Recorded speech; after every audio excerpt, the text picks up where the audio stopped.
Assalamualaikum warahmatullahi wabarakatuh. Waalaikumsalam. Kadang-kadang saya ini agak sombong, Pak Imam. Sombongnya begini, saya merasa sudah 2 tahun di Amerika. Pernah mengajar di Italia. Ya.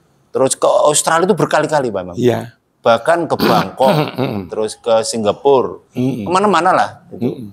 Dan saya maaf itu, walaupun sudah pernah ke Amerika 2 tahun, belum pernah ke Amerika Latin.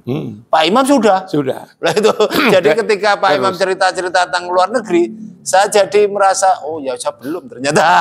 Ke Rusia aja berkali-kali. Apalagi ke Rusia saya itu belum. Oleh karena itu sore ini saya ingin memahami apa yang sebenarnya Pak Imam dapatkan dari sana, dari keliling dunia itu, Pak Imam. Bahkan minggu depan ini mau ke Melbourne, ke Australia, dan semingguan. Ya. Jadi dan itu luar biasa, Pak Imam, karena Melbourne ini ternyata di Google itu saya lihat itu kota yang paling layak huni di dunia. Bukan karena indahnya saja, tetapi juga damai. Terus kemudian kehidupan majemuknya terjaga. Terus kemudian ini lagi kesejahteraan terjaga. Tidak terlalu gap antara yang kaya dan miskin tidak terlalu. Orang miskin kurang di sana. Saya kira nanti Pak Imam akan dapat pengalaman menarik ketika di Melbourne. Dulu kan pernah ke sana, tapi kan tidak lama. Ini akan seminggu insya Allah. Nah, coba ceritakan Pak Imam pengalaman jenengan datang pundi-pundi ini. Ya. Terus pundi ini. Terima kasih Mas Habib. Memang saya ini jadi orang yang beruntung. Luar biasa. Dijalankan. Bukan berjalan sendiri. Dengan uang sendiri kadang-kadang. Bahasa Jawanya orang bejo. Bejo. Dijalankan. Seperti Gusti Rasulullah. Baik, lalu keliling dan bertempat. Lalu kemudian juga haji. Berkali-kali. Umroh gitu Mas Habib ya. Saya ini sebetulnya tidak punya duit. Nah, itulah kalau Mas Habib mengatakan dijalankan itu cocok banget. Saya itu sudah lupa berapa kali saya naik haji. Tapi saya tidak pernah bayar Mas Habib. Saya luar biasanya Pak Imam di situ. Saya itu diundang aja, diundang kerajaan gitu kan. Organisasi Robito Alam Islami itu kan. Termasuk ke Melbourne nanti kan? Iya, diundang. Bukan uang pribadi kan? Nggak punya uang saya Mas Habib. Saya pergi ke Eropa, ke Inggris, Perancis, Belanda, Jerman, Belgia dan lain-lain Mas Habib. Saya lalu kemudian juga di Asia ini ke Jepang, ke Malaysia, Singapura, macam-macam. Lalu kemudian ke Amerika berkali-kali. Pernah Amerika juga ya? Ya, pernah ke Kanada. Waduh, ke Kanada saya belum. Lalu saya di pinggiran Kanada udah. Apa itu namanya? Ke Buffalo itu ya? Iya. Niagara. Buffalo betul. Niagara itu. Saya sudah ke sana Mas Habib. Iya. Lalu kemudian ke Mas Habib tadi ngatakan ke Amerika Latin. Belum saya. Jangan tentang Kolombia. Ya Allah, luar biasa. 36 jam Mas Habib perjalanan ke sana itu. Dari Jakarta? Dari Jakarta itu. Wow. Lalu kemudian ke apa itu namanya New Zealand. New Zealand apalagi itu paling selatan itu. Paling selatan itu saya pernah itu Mas Habib. Saya pernah sana ke negara-negara Islam seperti misalnya Iran, Irak. Saya pernah ketemu Saddam Hussein Mas Habib. Ya Allah. Tahun 92 itu. Waduh, sebelum di antara perang Teluk yang pertama, yang kedua itu diantaranya saya ketemu Saddam Hussein. Saya nginep di hotel apa itu namanya. Lalu kemudian saya seminggu keluar dari hotel itu dibom gitu kan. Ya Allah, luar biasa pengalamannya. Lalu ke Irak, lalu kemudian ke Iran, lalu kemudian Yaman, ke Saudi Arabia, negara-negara Teluk, ke Sudan, lalu ke Aljazair. Iya, sampai ke Maroko. Sebelum konflik mungkin. Sampai ke Maroko ya, sebelum konflik Mas Habib. Maroko, ke Rusia saya berkali-kali, mungkin 4-5 kali. Berkali-kali. Jadi semua belahan dunia. Kesannya apa, Pak? Sesungguhnya banyak Mas Habib, tapi yang saya paling itu berkesan presiden pertama, yang terkait dengan presiden pertama Pak Karno. Itu mengesankan sekali pada saya itu. Terutama terkait dengan agama, kan kita bicara agama. Dulu ya Mas Habib, ketika awal-awal negeri ini, Pak Karno itu kan membuat kebijakan 3 poros kota, membangun 3 poros kota. Jakarta, Peking, dan Moskow. Oh iya. Mas Habib barangkali masih ingat. Waktu itu Soekarno kan dikritik oleh para tokoh gitu kan. Kiri. Kok lalu membangun 3 poros kota negara komunis kan begitu waktu itu. Tapi lalu kok Soekarno kan karena beliau itu tahu Mas Habib tentang masa depan kira-kira, sehingga kritik-kritik dari umat Islam itu diabaikan oleh Soekarno. Jadi masih tetap saja, artinya tidak dibatalkan. Suatu saat yang terkesan pada saya itu, saya dapat cerita ini dari teman di Rusia, Mas. Suatu ketika Soekarno kan diundang oleh Presiden Rusia. Soekarno datang ke sana.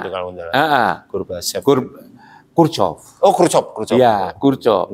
Khrushchev itu jauh sebelumnya, Khrushchev kan akhir-akhir ini. Khrushchev kalau tidak salah namanya. Saya juga sudah lupa karena saya itu cerita saya dapatkan sudah lama itu. Di Rusia dapatnya. Dia datang di Rusia. Lalu kemudian Soekarno disambut dengan meriah di sana itu oleh Presiden Rusia. Lalu kemudian kedatangan di sana, Soekarno itu dikelilingkan dari satu kota ke kota berikutnya, Mas Habib. Ditunjukkan pusat-pusat riset, lalu lembaga pendidikan, kampus-kampus, lalu penataan kota, lalu transportasi, yang canggih, lalu kemudian juga berbagai macam industri perusahaan, tentu juga termasuk industri persenjataan kan. Nah, setelah beberapa hari ditunjukkan dari satu kota ke kota itu, lalu kemudian menurut ceritanya diajak jamuan makan dengan sesama presiden. Itu Khrushchev itu. Nah, dalam jamuan makan itu kan evaluasi kan. Nah, Khrushchev menanyakan kalau di bahasa Indonesia kan gini. Tuan sudah kami undang ke sini, Tuan Presiden Soekarno. Kelilingkan. Lalu kemudian Presiden, Tuan sudah saya tunjukkan berbagai macam proyek kehebatan daripada Rusia. Saya ingin tahu bagaimana kesan Tuan terhadap Rusia ini. Nah, Soekarno ketika itu diem, Mas Habib. Lalu pertanyaannya diulangi lagi. Nah, jawabannya Soekarno itu aneh. Dia katakan, aku tidak punya kesan apa-apa. Waduh. Agak nyinggung itu. Jadi, itu kan jawaban yang menonjol, Mas. Aku tidak punya kesan apa-apa. Lalu kemudian Khrushchev mengatakan ketika itu, bagaimana negaramu masih memulai baru merdeka, belum ada pusat-pusat riset, belum ada kampus, belum ada konsep tata penataan kota macam-macam, apalagi lalu kemudian industri untuk melayani dunia modern. Kok tidak punya kesan? Apa yang ada dalam pikiran Anda? Rupanya agak naik, dikejar. Lalu Soekarno mengatakan, betul, negara saya masih memulai.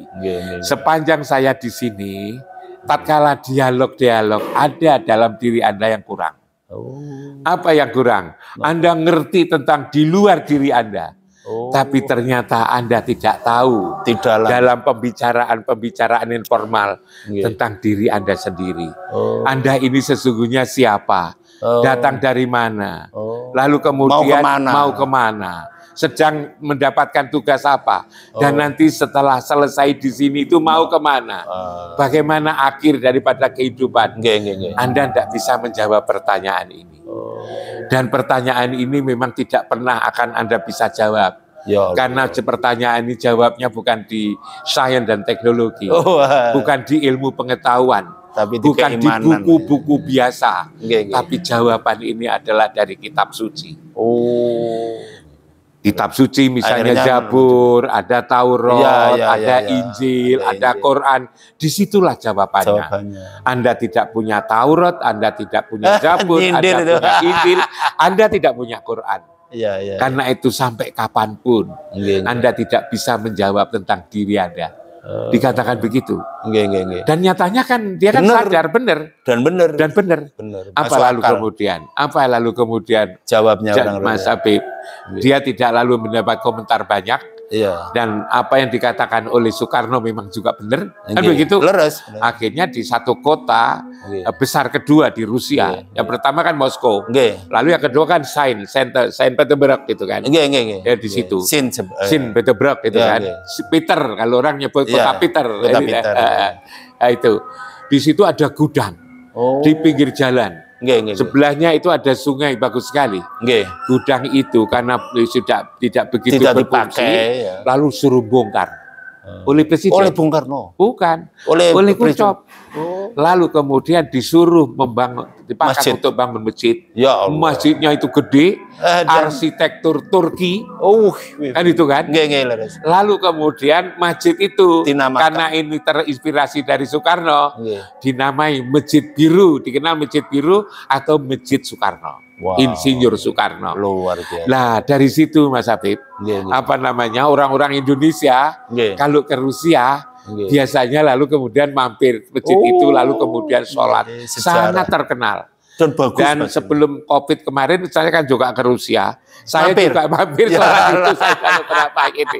Bagus Pak Mam. Ya, di sini Mas Habib, saya betul-betul kagum dengan Soekarno itu. Nah, itu ya. Kagum saya itu apa? Kalau berdakwah ke Banyuwangi, di Banyuwangi itu semua orang Muslim, ceramah di sana. Biasa. Siapa saja kan biasa. Beliau bisa orang Indonesia. Di Rusia loh. Orang Indonesia dakwah di tengah-tengah orang yang membenci agama. Dan waktu itu Soviet loh. Soviet kuat sekali. Kuat sekali. Kok berani? Kok berani? Kita mengenalkan agama di tengah-tengah orang yang tidak senang agama, membenci agama. Berani. Dan itu lalu berhasil. Disitulah saya sebagai anak bangsa, saya itu bangga dengan presiden saya, Insinyur Soekarno itu. Jadi belum tentu Mas Habib, apa yang kita anggap salah, akamnya keliru itu selalu keliru secara hakikat. Karena belum tahu saja sebetulnya. Karena itu masalahnya belum tahu. Ternyata lalu kemudian coba. Kita berdakwah menyampaikan Islam itu harus kemana saja, ke berbagai belahan dunia. Harus cara menyampaikannya itu dengan cara yang apa namanya mau'idotil dengan cara-cara dialog dan dengan nasihat yang bagus. Yang lembut. Nah, yang seperti ini yang saya kita tiru. Lalu kemudian saya juga terkesan di Maroko, Mas Habib. Ketika saya pergi ke Maroko, di Maroko itu di Rabat, itu ada jalan protokol bernama Jalan Insinyur Soekarno. Wah, luar biasa kan? Luar biasa. Dan luar biasa. Saya lalu tanya-tanya, ini Jalan Soekarno mana? Ya sama Presiden Soekarno beda kita di ceritanya gimana? Dulu Soekarno kan menyelenggarakan namanya Konferensi Asia Afrika. Dalam konferensi itu orang-orang dari Asia, dari Afrika, bahkan yang belum merdeka kan diundang. Nah itu ada orang Arab Maroko yang datang Mas Habib. Ketika datang karena dia belum punya negara kan itu belum merdeka, dia juga dibolehkan. Lalu ketemu sama Soekarno. Nah bagaimana kami belum punya negara, ya sudahlah di sini aja. Lalu bendera saya buat sendiri di sini. Disuruh membuat sendiri. Lalu gambarnya apa? Ya buat sendiri kamu buat gambar. Lalu ditunjukkan supaya ke tentarkan stafnya ke mesin jahit untuk membuat bendera itu Mas Habib. Dari yang dikarang oleh orang Rusia, orang Maroko itu ini. Setelah jadi. Lalu kemudian dipasang di meja-meja kecil bendera Maroko, lalu di jalan-jalan juga ada bendera Maroko, Mas Habib. Orang Maroko itu senangnya bukan main. Disitulah lalu kemudian ketika pulang membuat gerakan-gerakan sampai lalu kalau tidak salah tahun 60-an awal itu lalu baru merdeka itu. Luar biasa. Nah orang yang pertama kali datang ke sana dan mengakui atas kemerdekaan Maroko itu Indonesia, Soekarno. Itu kan luar biasa. Makanya lalu kemudian waktu itu saya bayar Raja Hasan, Mas Habib. Itu bilang bahwa Maroko ini merdeka.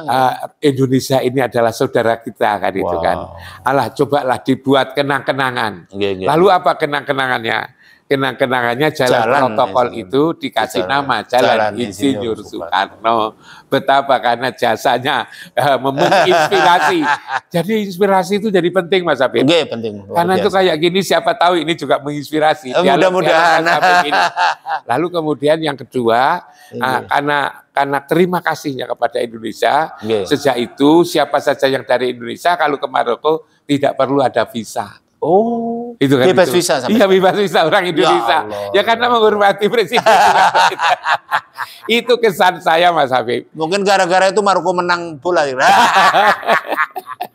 Doanya orang Indonesia. Saya ke sana tapi juga jauh Mas Habib. Kalau ke sana ya 30 jam gitu kan. Itu bersebelahan dengan Spanyol. Spanyol. Jadi lihat kok bisa ada laut dari kelihatan. Iya. Lalu kemudian kalau timur saya ke Amerika Latin, kalau barat saya ke Maroko saya pernah. Tentu banyak Mas Habib, tapi dua hal inilah kalau dulu. Mas Habib nanyakan yang paling kesan apa? Iya, paling berkesan. Dan saya ngomongkan secara garis besar itu. Dan itulah kita menjadi bangga. Jadi penting keliling dunia. Iya. Kita lalu menjadi bangga. Menjadi bangsa Indonesia itu bangga dengan pemimpin kita ini. Karena itu Mas Habib, karena kebanggaan saya menjadi pemimpin, punya pemimpin bangsa ini, semua nama presiden saya jadikan nama gedung. Di UIN Malang. Di mana? Di Malang itu. Gedung-gedung UIN Malang itu saya kasih nama presiden. Kecuali Pak Jokowi belum kan? Belum, Pak Jokowi belum. Belum mantan. Karena belum mantan. Jadi gedung pusat itu, kantor itu saya kasih gedung Insinyur Soekarno. Wow. Yang belakangnya perpustakaan, karena Gus Dur suka baca, tak kasih gedung Haji Abdurrahman Wahid. Lalu kemudian di saya baru politik, tahu loh, padahal itu politik itu yang perkuliahan sosial politik tak kasih nama gedung Megawati Soekarno Putri. Wow, gedung teknologi itu saya kasih gedung Profesor Habibie. Lalu gedung yang pertemuan masyarakat, wali mahasiswa yang bisa menampung 5.000, 6.000 itu saya kasih gedung Jenderal Besar Muhammad Soeharto. Wow. Nah, yang saya minta untuk meresmikan ya beliau sendiri. Oh iya. Jadi misalnya gedung Ibu Megawati sama si gedung pusat Insinyur Soekarno, yang masih hidup. Ibu Megawati saya undang untuk meresmikan nama gedung Insinyur Soekarno kan bapaknya dan nama Ibu Megawati. Beliau tampak terharu. Kalau Pak Harto sinten kanggo? Pak Harto Mbak Tuti. Mbak Tuti ya. Tuti, Mami itu Mami, lalu kemudian Tuti, Mami macam-macam itu kan. Itu ikut meresmikan. Jadi waktu itu masih zaman saya kan orang masih belum seperti sekarang Pak Harto. Iya, sekarang. Orang tanya, Prof Imam kok berani? Bagaimana tidak berani? Oh, itu presiden kita. Ya itu kan. luar biasa. Itu kan presiden kita. Saya terharu itu. Pak Habibie juga begitu. Saya undang. Bukan Pak Habibie sendiri. Masih hidup, ya. Pak Habibie sendiri datang untuk meremisikan nama Pak Habibie. Bahkan Pak Habibie nanya, aku sekarang sudah bukan presiden. Aku beri apa? Bapak datang ke sini itu sudah memberikan lebih daripada apa yang berupa benda apapun. Tak bilang. Kami sudah gembira. B.J. Habibie senang. Gus Dur diremikan oleh Bu Sinta Nuria. Itu di situ itu. Lalu kemudian Pak Yudhoyono diteruskan oleh kepemimpinan Prof Muji. Saya sarankan Pak Yudhoyono dikasih nama gedung Pasca Sarjana kan, gedung Sudjuni. Lalu nanti Pak Jokowi tolonglah ditambah sehingga lalu bangsa ini apa namanya siapapun yang kuliah di UIN Malang paham punya cita-cita menjadi punya khayalan-khayalan. Aku mudah-mudahan juga menjadi tokoh pemimpin bangsa ini. Itu mau saya seperti itu. Hanya banyak orang bilang, iya ya dulu kok kita tidak mengepikiran. Jadi nama-nama tokoh pemimpin bangsa itu saya abadikan menjadi nama-nama gedung di UIN Malang ini, Mas Habib. Ini adalah salah satu Pak Imam, kebanggaan ini saya. sudah hampir maghrib. Terima kasih, Mas Habib. Makasih. Kalau diteruskan ini sampai Isya ini. Nggih sampun matur nuwun penonton luar biasa ini. Prof Imam menginspirasi banget dan saya kagum karena walaupun dulu teman sekelas ya. Jadi sekarang ini pengalamannya luar biasa dan inspirasinya luar biasa. Makasih Mas. Saya kagum. Mudah-mudahan ada. Dan saya akan melihat gedung-gedung itu. Karena belum, paling tidak selfie lah di sana. Ya, silakan namanya. Insya Allah Pak Jokowi nanti di. Iya, Insya Allah semua mudah-mudahan semua. Beliau kan memimpin bangsa ini kan. Beliau kan juga luar biasa kalau di mata saya. Kadang-kadang maaf ya, bangsa Indonesia tidak menghargai pemimpinnya. Nah itu kekeliruannya Mas Habib. Harus menjadi kebanggaan. Sebagian ini loh. Ya memang macam-macam, tapi janganlah keterlaluan lah. Iya, menjadi kebanggaan. Iya. Baiklah, assalamualaikum warahmatullahi wabarakatuh.